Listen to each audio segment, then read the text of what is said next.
ত্রয়োদশ জাতীয় সংসদ নির্বাচনের রোডম্যাপ অনুযায়ী আগামী ফেব্রুয়ারির প্রথমার্ধেই ভোট অনুষ্ঠিত হবে।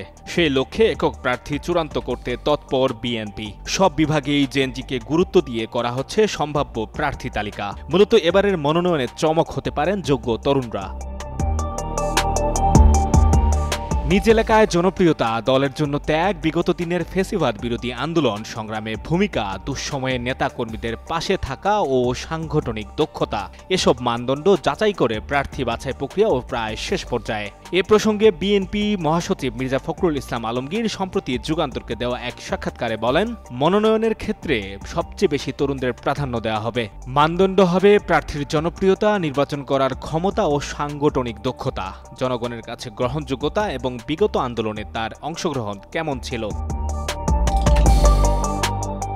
এ বিষয়ে আরও জানতে চাইলে বিএনপির স্থায়ী কমিটির সদস্য ইকবাল হাসান মাহমুদ যুগান্তরকে বলেন, কোনো রাজনীতি প্রবীণ ও নবীনের সংমিশ্রণ ছাড়া চলে না। আমরা তরুণদের কথা বলছি, কিন্তু একেবারে যে প্রবীণদের বাদ দেওয়া হবে এমন নয়, আমরা সেটা কখনো বলিনি। এখানে নবীন এবং প্রবীণের সংমিশ্রণের প্রার্থী দেওয়া হবে।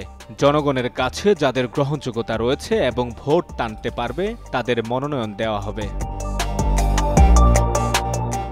ত্রয়োদশ জাতীয় নির্বাচনে ধানের শীষ প্রতীক পেতে এরই মাঝে চট্টগ্রাম বিভাগে প্রচারণা চালাচ্ছেন অনেকেই। তাদের মধ্যে আলোচনায় রয়েছেন চট্টগ্রাম 2 আসনে সাংবাদিক কাদের গনি চৌধুরী, চট্টগ্রাম 5 আসনে ব্যারিস্টার মীর হেলাল, চট্টগ্রাম 7 আসনে হুম্মাম কাদের চৌধুরী, চট্টগ্রাম 10 আসনে সাইদ আল নোমান, চট্টগ্রাম 11 আসনে ইসরাফিল খসরু, চট্টগ্রাম 12 আসনে সৈয়দ সাদাত আহমেদ, চট্টগ্রাম 16 আসনে মিস্তাকুল চৌধুরী পাপ্পু ও চট্টগ্রাম 3 আসনে রফি উদ্দিন ফয়সাল ও মিজানুর রহমান ভূঁইয়া মিল্টনের নাম সম্ভাব্য প্রার্থী হিসেবে আলোচনায় আছে।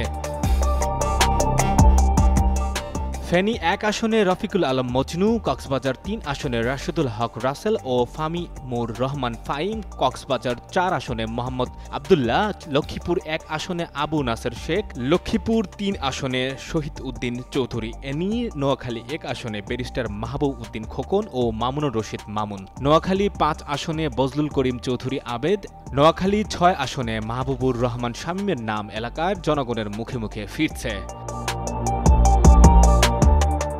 সঞ্জয় দত্ত, যুগান্তর নিউজ।